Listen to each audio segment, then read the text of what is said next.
라마누잔 두 번째 시간이죠. 2025년 10월 19일 오후 4시 37분을 지나가고 있습니다.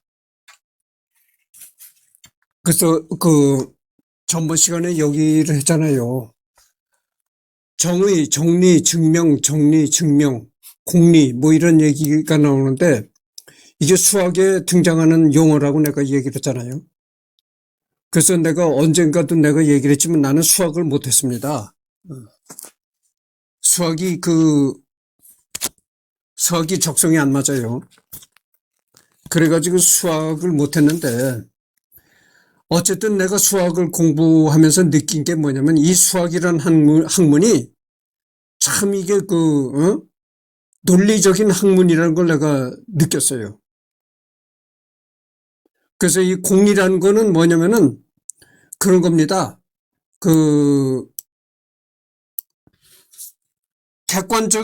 객관적으로 통용될 수 있는 이치, 그것을 공리라고 하는 거죠. 그러니까 예를 들어서 A라는 사람이 있고 B라는 사람이 있잖아요. 그러면 A라는 사람한테는 이게 들어맞는 얘기고 B라는 사람한테 이게 틀린 얘기다 이렇게 되면 이게 공리가 안 되는 거예요.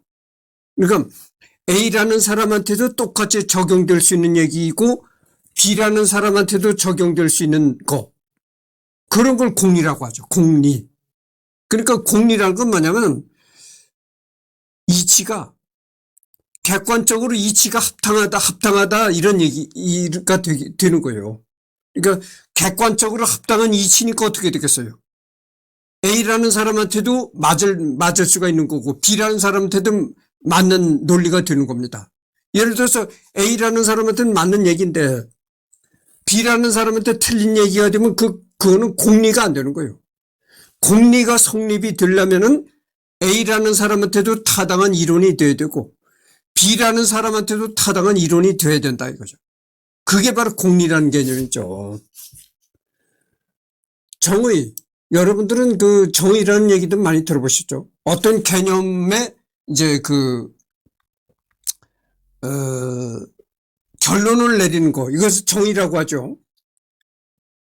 증명, 여러분들 1 더하기 1은 2다. 그걸 정답으로 알고 있죠. 그건 무조건 수학과 산수는 좀 다른 겁니다. 산수하고 수학은 다른 거예요.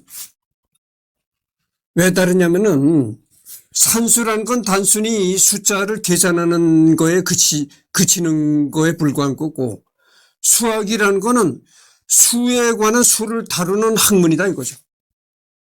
그러니까 수학이라는 건 산수보다 더 높은 차원의 학문이다 이렇게 생각하면 되겠어요. 그래서 뭐냐면 이 증명이라는 건 뭐냐면은 예를 들어서 쉽게 예를 들면 이겁니다. 1 더하기 1은 답이 2라고 나오잖아요. 그러면 1 더하기 1은 2다. 여기에 대한 아무런 의심으로 안 가죠. 그렇잖아요. 그게 이제 초등학교에서 배우는 산수인데 초등학교 이 선생님이 그러잖아요. 학생들한테. 1 더하기 1은 2다. 이렇게 선생님이 칠판에다 써서 가르치면은 거기에 대한 의문점을 가는 사람이 있습니까? 없잖아요. 자동적으로 1 더하기 1은 2가 나올 수밖에 없다 이렇게 아는 거죠. 근데 그게 아니란 거죠. 수학적으로 볼 땐. 수학적으로 따지고 수학적인 차원에서는 증명을 해내야 되는 겁니다. 아니 1 더하기 1이 왜 2가 나올 수밖에 없느냐. 1 더하기 1을 했을 때 답이 왜 2가 나오느냐 그걸 증명을 해야 되는 겁니다. 이 증명하는 차원이 바로 수학 차원이다 이거죠. 그러니까 여러분들 생각해 보세요. 이 수학이라는 학문이 얼마나 논리적인 학문이가 생각이 들잖아요. 이 수학에서 가장 중요시 여기는 게 바로 증명의 정신이다 이거죠. 증명. 그래서 이 고등학교 때 올라가서 수학을 배우면요. 증명하라 이런 문제들이 많이 나오는 거예요. 1 더하기 1은 2가 나오는데 그것을 왜 이가 나올 수밖에 없느냐 그걸 증명하라 이렇게 나오는 거예요. 증명하라.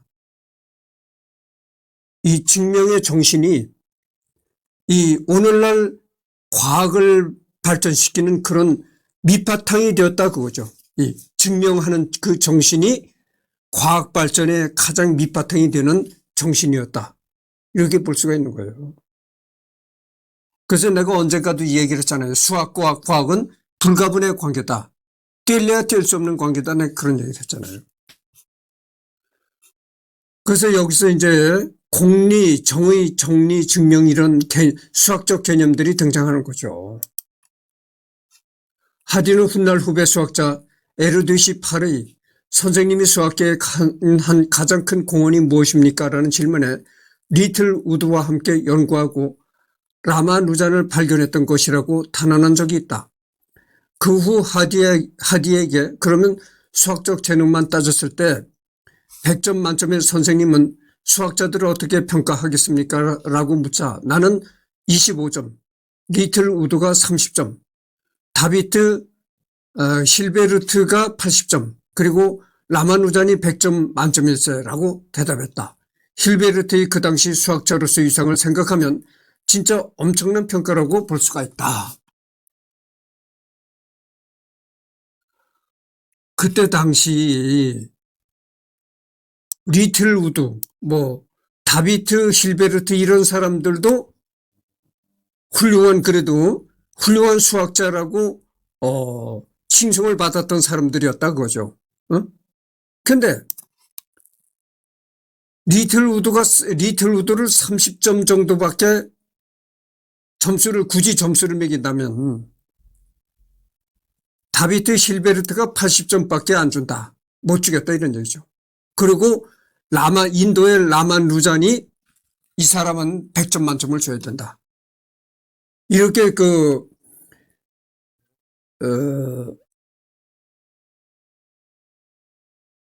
에르데시팔이라는 사람이 이렇게 평가했다는 거죠. 그리고 얼마나 이 라마누잔이라는 인도 사람이 얼마나 수학적으로 훌륭한 수학자였는가 이거를 알 수가 있는 거죠. 그 연구 스타일은 개인용 칠판 하나의 분필로 수식을 마구 적어가며 생각하는 식이었다. 엄청난 집중 상태에서 빠르게 생각하느라 칠판 지우개 찾는 시간도 아까워서 옷소매로 지웠다고 한다. 그렇게 나온 결과만을 귀하디 귀한 종이에 노트에 정리했는데 덕분에 지금까지도 남아있는 그의 노트에는 어째서 그런 결과가 나오는지는 모르지만 일단은 참이기는 한 수식들이 가득하다. 물론 이후에 거짓으로 판명된 수식이 극히 일부분 존재한다. 예를 들어서 소수 계량 함수를 정확하게 찾아냈다는 기록도 있는데 이는 하디와 리틀 우드가 분석해보니 리만 제타 함수에서 비자명 복소근이 존재하지 않는 경우의 식을 도출해냈다는 것이 밝혀졌다. 실제로는 리만 가설을 보면 알겠지만 실수부가 0.5인 비자명 복소근은 틀림없이 존재한다. 물론 리만 가설의 존재도 모른 채로 이런 결과를 도출했다는 것 자체만으로도 대단한 거다. 여담으로 위에서 하디와 리틀 우드가 천재성을 알아봤다고 되어 있는데 그 실마리가 된 것이 바로 이 소수 계량 함수에 대한 잘못된 추측이다.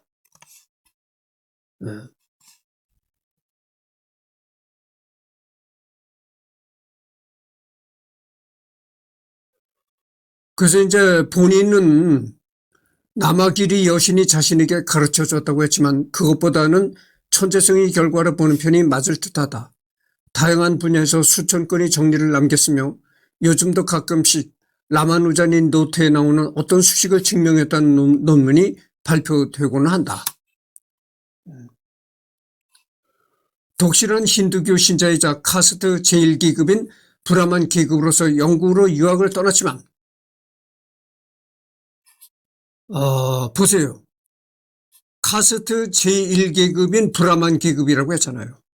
이 인도가 우리나라 얘기를 하면은 쉽게 이해가 갈 겁니다. 우리나라 조선시대에 양반, 평민, 쌍놈 이런 식의 이 사회적인 계급이 있었잖아요.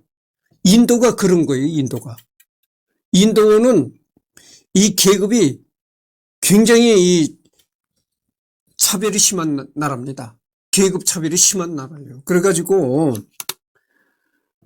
바로 전에도 내가 얘기했지만 이렇게 이승열이 같이 평범하게 살아간 사람은 제일 하층민, 응? 인도에서도 인도로 말을 하자면 그렇다는 얘기죠. 근데 인도에서 최고의 상류층이 뭐냐면은 카스트 계급이에요. 카스트 브라만 계급이 인도에서 최고 상류층 계급이다 이거죠. 그러니까 우리나라로 말하면 우리나라 조선시대로 말하면 양반 계층이다 이거죠. 그래서 라마누잔이 인도에서 최고 상류층 계급인 카스트 브라만 계급이었다고 하죠. 바로 내가 전 시간에 얘기를 했잖아요. 영국에 가서 뭐 케임브리지까지 나올 정도라면은 인도의 최고 상류층이었겠다고 내가 그런 얘기를 했잖아요. 근데 사실이잖아요. 인도의 최고 상류층이었다는 그런 얘기가 나오잖아요. 영국의 우울한 날씨와 향수병으로 영국 생활에 제대로 적응하지 못했다고 한다. 예를 들어서 말이죠. 이 수학이란 학문이 참 이게 과학적인 학문이라고 내가 생각한 게 내가 수학을 못했다고 했잖아요. 수학을 못했지만 어쨌든 간에 수학을 배우면서 내가 이 수학이야말로 참 이게 과학적인 학문이라는 걸 내가 느낀 겁니다. 여러분들 내가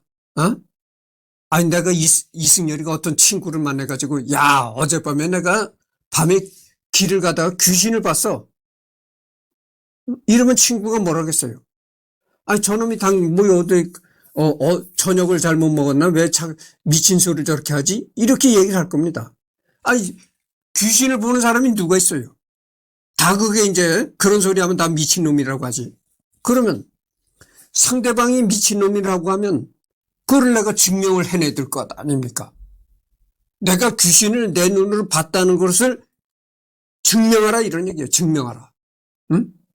그것을 내가 내 눈으로 귀신을 봤다는 걸 증명을 하면 미친놈이 안 되는 거죠. 그런데 증명을 하지 못하면 미친놈이 되는 거다 이거죠. 수학이 바로 그겁니다. 수학. 증명의 정신이 증명. 증명을 해내야 되는 겁니다.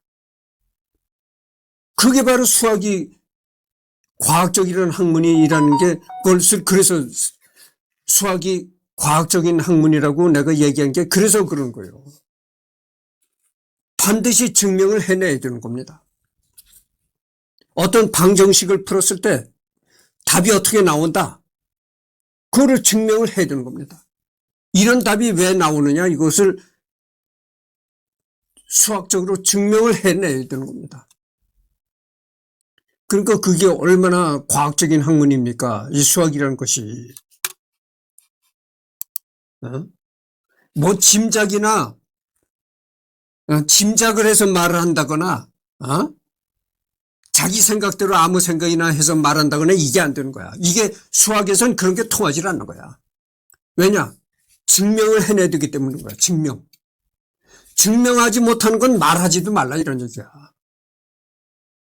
그러니까 이거 얼마나 수학이 과학적인 학문인가를 여러분 아실 겁니다. 근데 영국의 우울한 날씨와 향수병으로 영국 생활에 제대로 적응하지 못했다고 한다. 인도인이라는 이유로 영국 수학협회 회원이 되지 못했는데 고달픈 삶까지 겹치자 기차에 뛰어들어 자살 시도를 했다. 그 사건에 기겁한 후견인 하디 강력한 추천으로 영국 수학협회의 정회원이 된다. 거기에 평생 채식을 했는데 전쟁으로 인해 채소 공급이 끊기자 제대로 식사를 하지 못한 그는 영양실조로 건강을 크게 해쳤다. 라마누자는 전쟁이 끝난 직후 인도로 귀국하나 건강을 회복하지 못하고 32살에 요절했다. 그래서 그 영국에 있을 때 채식만을 했다는 겁니다. 그러니까 이때가 이 라마누잔이 영국에서 생활할 때 2차 대전이 터졌던 모양이죠. 그러니까 영국도 2차 대전에 이제 전쟁을 하느라, 왜냐면 2차 대전 때 그 유럽에서는 이 히틀러가 전쟁을 일으켰잖아요. 그래 히틀러가 영국을 와서 이 공습을 퍼붓는 겁니다. 영국을. 그렇게 공격을 하는 거예요. 그래서 이제 영국도 2차 대전에 휘말리게 됐는데, 그러니까 전쟁 통원이니까 어떻게 되겠어요? 네. 제대로든 뭐 고기나 제대로 먹을 수가 있겠어요? 그러니까 뭐 싫으나 좋으나 채식, 이것도 참 운이 좋은 거죠. 채식을 한다는 것도 운이 좋은 거고, 운이 나쁜 사람은 그런 것도 먹을 수가 없는 거죠. 채식도. 전쟁통에 뭘 먹겠어요? 네. 뭐 굶어 죽는 사람도 많았겠죠. 근데 뭐 그래서 하여튼 건강을 해쳤는지 라마누잔이 이제 인도로 귀국한 후에, 전쟁이 끝나고 인도로 귀국한 후에는 이제 여러 가지 영양실조도 겹치고 그래서 32살의 나이로 세상을 떠났다 이거죠. 1994년에 그의 의료 기록을 살펴본 바에 따르면 사망 원인은 이질 아메바 감염으로 추정된다. 이질병 아시잖아요. 이질병에 걸려서 죽었다 이렇게 진찰한 기록이 그렇게 돼 있다는 겁니다.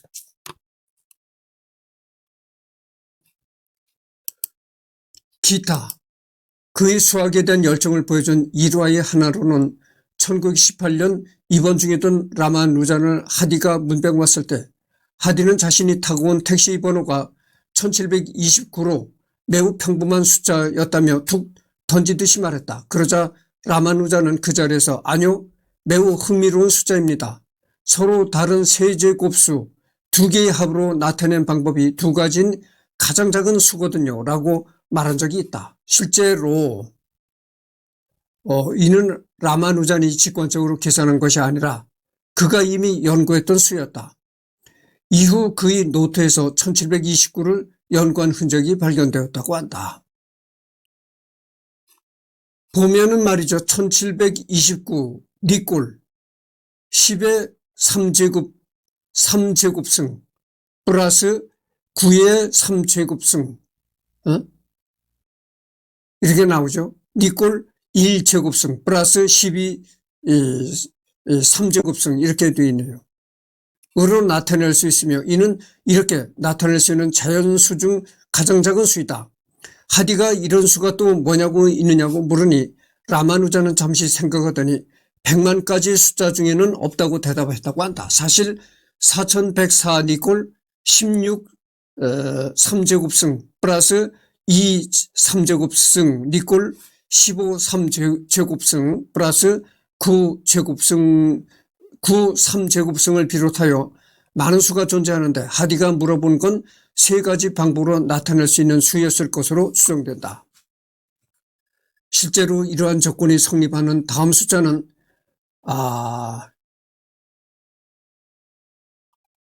8753만 9319 니꼴 167 세제곱승 플러스 436 세제곱승 니꼴 228 3제곱승 플러스 423 3제곱승 니꼴 255 3제곱승 플러스 414 3제곱승이다. 이와 같은 수들을 하디 라마누잔 수 또는 택시수라고 부르게 되었다.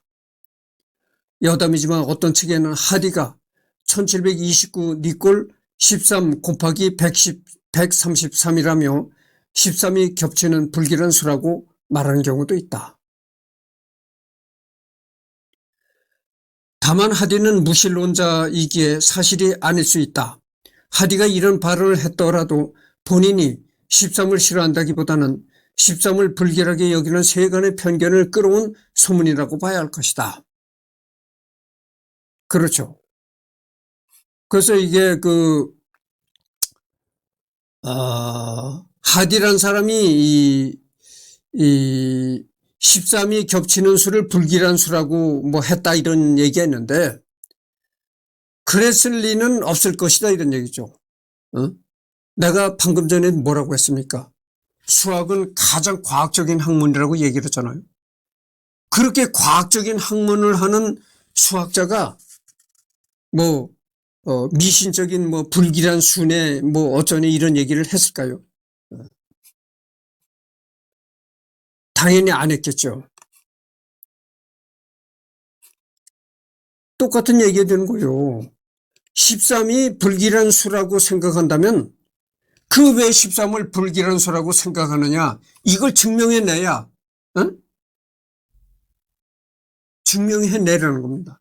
그러면 네가 13을 불길한 수라고 생각했다고 하면은 그런 불길한 숫자라고 왜 생각을 했는가, 그거를 증명해내라는 겁니다. 증명해내라는 거.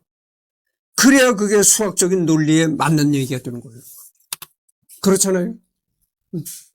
모든 현상을 느낌대로 기분대로 얘기해서는 안 되고, 얘기를 했으면 그것이 왜 그런 얘기가 나왔는가, 이것을 증명해야 되는 겁니다. 증명. 그러니까 그거를 그 수학적인 학문이 가장 과학적인 학문이라고 얘기할 수밖에 없는 게 바로 그거예요. 무조건 기분에 의해서 느낌대로 이렇게 얘기를 하면 안 된다, 이런 얘기죠. 1909년 22살 때 10살에 불과한 자나키와 결혼했었다. 10살에 불과 10살의 그런 어린 여자를 아내로 결혼을 했다, 이런 얘기인데, 이때는 말이죠. 이때는 인도도 다 이렇게 조언을 할 때입니다. 조선도 그렇고, 우리 예전에 조선도 그렇게 일찍 조언을 했잖아요. 10대 후반 정도 되면 다 결혼들 했잖아요. 10대 중후반이면 다 결혼을 했단 말이죠. 그게 이제 조선만 그런 것이 아니고 서양에도 그랬어요. 서양에도. 왜냐면 그때 당시는 옛날에는 사람이 수명이 짧았다는 얘기죠. 오래 살질 못하니까, 그렇게 수명이 짧으니까 결혼도 일찍 할 수밖에 없었던 겁니다. 근데 지금은 사람 수명이 예전에 비해서 많이 늘어나고 그러다 보니까 이제 그런 거죠. 당연히 라마누잔 본인이 10세 어린이에게 대시한 것은 아니고 부모님의 중매 결혼, 인도는 지금도 크게 다르지는 않지만 당시에는 카스트 제도가 절대적이라서 자유연애보다는 두 가문 사이 합의로 이루어지는 결혼이 압도적으로 많았다. 그러니까 그때 당시 인도는 우리 대한민국도 예전엔 조선시대는 그렇지만 둘이 좋아한다 해서 이 결혼이 되는 것이 아니고, 그래서 결혼하는 것이 아니고, 양가 부모들이 이렇게 합의로 이렇게 결혼을 이루게 된다, 이런 얘기죠. 하지만 너무 어린 관계로 3년간 친정에서 살면서 결혼 생활을 거의 하지 못했으며 이후 라마누잔이 영국으로 떠나면서 거의 얼굴도 보지 못했다. 라마누잔이 영국 생활을 끝내고 인도로 돌아오면서 본격적인 결혼 생활을 했지만 얼마 안가 사망하면서 또다시 과부가 되었다. 이후 자나키는 1994년 95세의 나이로 사망했는데 남편과 달리 매우 장수했다. 근데 이 라마누자는 32살에 그렇게 젊은 나이에 세상을 떠났는데, 이 라마누잔의 아내는 95세까지 살았다는 겁니다. 그러니까 이때 95세라면은 말이죠. 지금으로 말하면 105살? 그렇게 오래 살았다고 볼 수가 있는 거예요.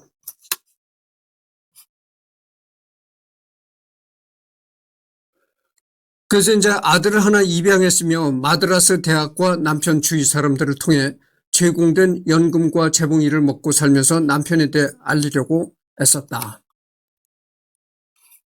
1 플러스 2 플러스 3 플러스 4 플러스 그리고 니꼴 마이너스 12분의 1이 된다는 기묘한 결과를 내는 라마누잔 합이라는 수식을 만들어냈다. 이런 그 공식도 만들어냈다는 거죠. 이런 수학적 공식을 만들어냈다. 이것이 이제 라마누잔 합이라는 공식이다, 이런 얘기죠. 라마누잔 합은 인도의 수학자 스리니바사 라마누잔이 고안한 수식이다.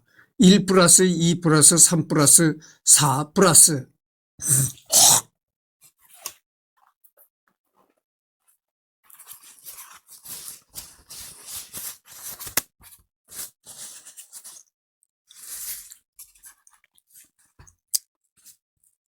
는 당연히 무한대로 발산하므로 특정 실수에 수렴하지 않는다. 일반적인 계산으로 모든 자연수의 합이 해당하는 값을 가진다고 말하지 않는다. 다만 해석적 확정을 직관적으로 설명하기 좋은 예시로 본다. 라마누잔은 하나의 수로 가정하고 식을 전개한 뒤 1 플러스 2 플러스 3 플러스 4 플러스 점점점 리꼴 마이너스 12분의 1 이렇게 이 된다고 직관적으로 계산해낸다. 사실 라마누잔 합이라고 부르는 개념은 이렇게 단순한 것이 아니라서 제대로 알아보려면 복수 해석학을 배워야 한다. 해석적 확정이라는 개념을 사용하기 때문에 일반적인 덧셈이 아니라 특정 무한급수의 값을 구하는 공식 범위 외의 값을 대입한 수학적 기법이기 때문에 당연히 상식적인 계산으로는 도출될 수 없는 결론이다. 해석적 확정. 하여튼 이렇게 너무 깊이 들어가지는 않겠습니다. 지금 어디까지나 라마누잔을 얘기하는 시간이지, 수학적 이론을 하는 시간이 아니잖아요. 또 라마누잔수라고 불리는 2파이 루트 163, 리꼴에다가 위아래로 점을 찍었는데 하여튼 그렇습니다. 찾아내기도 했다. 이 수는 무리수임이 증명되어 있지만 정수에 매우 가까운 무리수에서 종종 농담의 소재로 활용되기도 한다. 루트. 이것을 이제 수학이 이것을 이런 기호를 루트라고 합니다. 루트라고 하는 거는 여러분 이 피타고라스 고대 그리스 시대에 피타고라스가 정수를 발견했잖아요. 정수라는 게 뭡니까? 정수라는 건 1, 2, 3, 4, 5, 6, 7, 8, 9, 10 이게 정수입니다. 그러니까 정수라는 건 뭐냐면 딱 나누잖아요. 나누기로 딱 나누면 0으로 딱 떨어지는 수가 정수다. 아니 그러니 내가 이제 설명이 잘못됐는데 어쨌든 간에 1, 2, 3, 4, 5, 6, 7, 8 그걸 정수라고 본 거죠. 근데 그게 이제 피타고라스가 발견한 정수 개념인데 피타고라스 말고 다른 사람이 그 후에 뭐라고 이제 또 발견했냐면은 정수 사이에 무리수가 있다는 겁니다. 무리수. 그 무리수라는 개념이 정수 말고 무리수라는 개념이 수학상에 또 존재한다는 걸 그 고대 그리스 사람이 또 이렇게 발견을 해낸 거예요. 그러니까 이제 피타고라스는 정수만을 발견했는데 피타고라스보다 후배격인 사람이 무리수라는 개념을 발견했다고 하죠. 그래서 이제 여러분들 그 무리수라는 게 뭐냐면은 숫자를 나누잖아요. 나누면은 딱 떨어지지 않습니다. 답이 이렇게 딱 나오는 게 아니고 계속 나눠야 되는 거죠. 그러니까 나눌수록 답이 딱 떨어지는 게 안 나오는 거예요. 그러니까 1.1111 계속 소수점 이하로 계속 영원히 나가는 거. 그런 걸 무리수라고 하는 거죠. 그런 걸. 그러니까 딱 떨어진 답이 나오질 않고 영원히 소수점 이하로 수로 영원히 나가는 거. 그걸 무리수라고 한다니까. 그러니까 여러분들 생각해 보세요. 내가 누누이 또 한 번 얘기하지만 올해가 2025년이잖아요. 그러면 왜 2025년이 됐습니까? 예수가 태어난 지가 2025년이 흘렀다는 얘기예요. 그러면 누가 이렇게 얘기를 할 거예요? 예수가 있지도 않은 사람을 그렇게 예수 타령을 하느냐. 예수가 진짜 있었는지 없었는지 그거는 별 중요한 문제가 아니에요. 중요한 문제가 아니고 예수란 사람이 실제 있지 않았다는 그런 있지 않았던 인물이다. 가상의 인물이라 하더라도 어쨌든 간에 예수가 태어났다는 그 해부터 1년, 2년 이렇게 해서 쭉 내려온 게 2025년이 흘렀다 이런 얘기예요. 응? 그러니까 예수란 사람이 있든 없든 그게 중요한 것이 아니고 어쨌든 예수가 태어났다고 보는 그 해부터 1, 2, 3, 4 계속 내려온 게 2025년 현재까지 내려왔다 이런 얘기예요. 그러면 예수가 태어나기 전 시대는 어떻겠어요? 예수가 태어나기 전 시대는 BC라고 해가지고 이게 저 영어의 약자입니다. 뭐 비포 무슨 전에 그러니까 예수가 태어나기 전 시대다 이걸 BC라고 하거든. BC 시대다. BC 시대가 기원전 시대라고 하잖아요. 그러니까 예수가 태어나기 전 시대는 얼마나 까마득한 옛날입니까? 우리가 지금 상상할 수가 없는 옛날이라니까. 그렇잖아요. 예수가 태어나기 예수가 태어난 지가 지금 2025년이 흘렀는데 예수가 태어나기 전 시대라는 걸 한번 생각해 보세요. 얼마나 까마득한 옛날일까. 그 까마득한 옛날에 정수와 무리수를 생각했다는 겁니다. 숫자에는 정수가 있고 영원히 나눌 수가 없는 무리수가 있다 있는 걸 그 까마득한 옛날에 생각했으니까 이게 얼마나 천재적입니까? 천재 중에 천재죠. 그래서 이렇게 이 기원전 그 까마득한 옛날에 이렇게 생각했던 거를 아직도 배우는 거야. 아직도. 몇천 년이 지금 흐른 지금 21세기 아직도 학교에서 이걸 무리수와 정수를 가르치고 있다니까. 수학 시간에. 그러니까 그게 얼마나 대단한 거예요. 우리가 옛날에 호랑이 담배 피우던 시절 어쩌고 하잖아. 이거는 정말 호랑이 담배 피우는 시절보다 더 옛날이라니까. 그런 옛날에 이 정수와 무리수를 생각해냈다니까 이게 얼마나 대단한 거요. 그래서 이게 전번 시간에도 내가 얘기했지만 그리스란 나라가 이렇게 대단한 나라였다는 거야. 옛날에는 고대 그리스 시대가 이렇게 대단했다는 거예요. 고대 그리스에서 이렇게 서양의 학문이 이렇게 원류가 일어났다니까. 서양의 학문의 모든 생각들이 여기서 생겼다니까. 그리스에서. 이게 놀랍잖아요. 이게 얼마나 놀라운 겁니까 이게.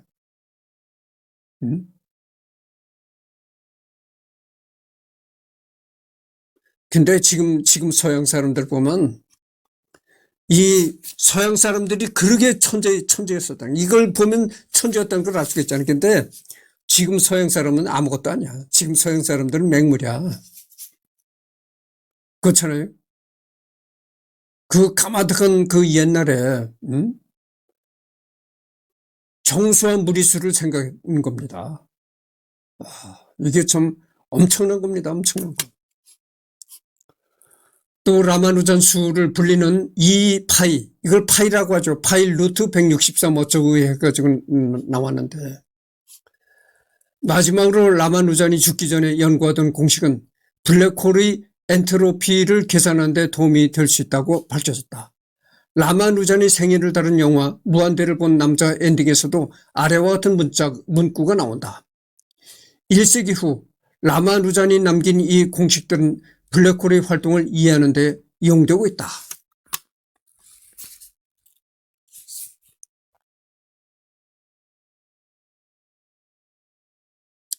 그를 기리기 위해 샨무가 예술과학기술연구 아카데미에서 매년 만 30세 이하의 수학자들 중 라마누잔이 업적을 남긴 분야에서 훌륭한 성과를 낸 수학자들에게 2005년부터 사스트라 라마누잔상을 수여하고 있다. 미디어에서 혜성처럼 등장해 천재성을 발휘하다 갑작스럽게 요절한 그의 강렬한 행적은 인도 출신 수학 천재라는 클리셰의 원형이 되었다. 물론 현실에서도 인도인들이 수학을 잘하는 게 사실이라지만 인종차별이 당연한 것으로 여겨지던 제국주의 시대에 식민지인으로서 영국 최고의 명문대에서 이름을 날린 라마누잔의 행적은 아시아인 수학도뿐만 아니라 많은 창작자들에게도 영감이 되었다. 미드 넘버스의 아미타 라마누잔도 그런 캐릭터 중 하나.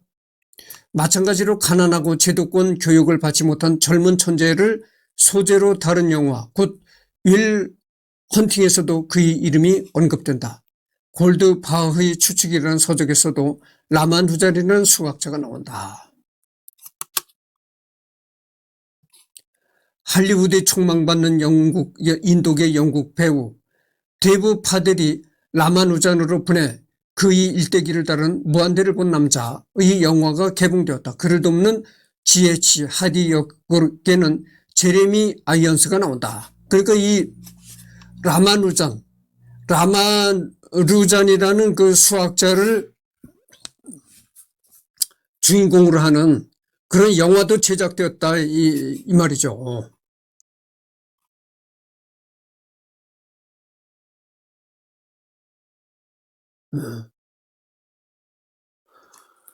그런데 이 인도가 그렇잖아요. 뭐 인도가 그렇게 인도 상류층에서는 똑똑한 사람이 많은데 하류층은 정말 개돼지처럼 산다. 막말로. 그런 얘기를 했잖아요. 근데 이 인도가 말이죠.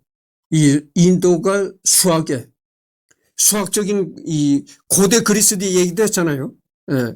유럽의 이제 고대 그리스도 중요했지만 이 수학적인 마인드가 발달한 나라가 또 인도입니다.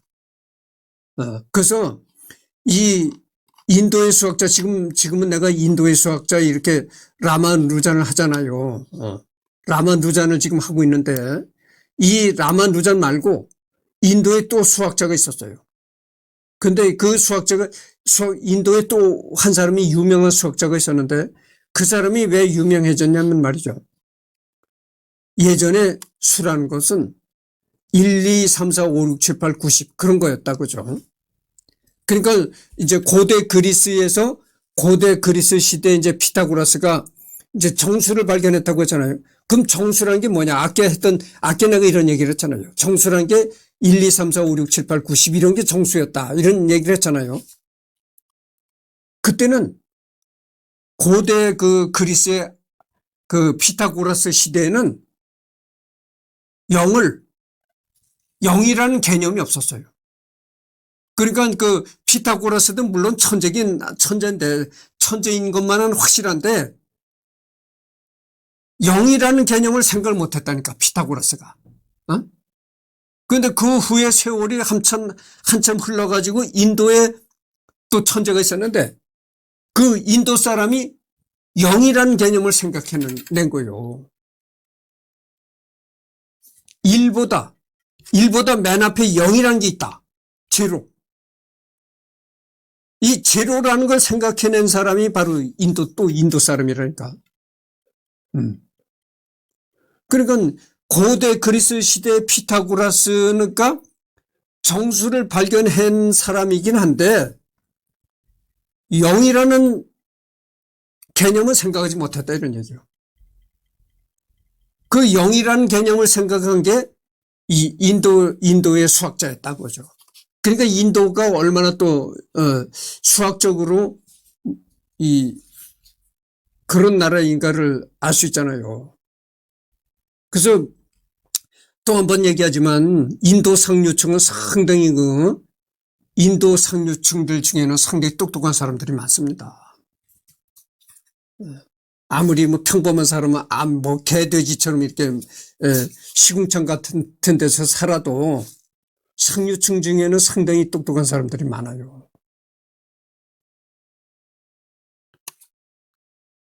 제로 개념을 생각해낸 것이 인도 사람이니까 0. 고대 그리스 피타고라스 시대에는 제로라는 개념을 생각하지 못했어요. 피타고라스도 훌륭한 훌륭한 천재인 것만은 확실한데 그래도 0이라는 걸 생각하지 못했다니까. 0이라는 걸 생각한 것이 제로. 제로라는 걸 생각한 것이 인도 수학자였다 이거죠. 그래서 이제 리딩이 다 끝났는데 지금 40분을 경과했습니다. 여기 보면 뭐 여러 가지가 나오는데, 뭐 이게 이 기호가 루트 기호거든요. 루트. 루트라는 건 뭐냐면 나눈다 이런 뜻이에요. 루트. 그래서 이제 루트라는 건 무리수 개념이다 이거죠. 뭐 소수점 이하로 내려가는 무리수 개념일 때 루트를 쓰는데, 내가 틀릴 수도 있어요. 내가 나도 이 수학을 공부한 지가 또 오래됐고, 또 학교 다닐 때 내가 수학을 별로 잘하지도 못한 사람이라서, 하여튼 뭐 그렇다는 걸 알고, 그래서 하여튼 리딩은 끝났습니다. 리딩을 끝나고, 내일이 월요일 날이잖아요. 월요일 날은 또 내가 생업에 바쁘니까 일을 해야 되니까 녹화를 못하고, 다음 주에 녹화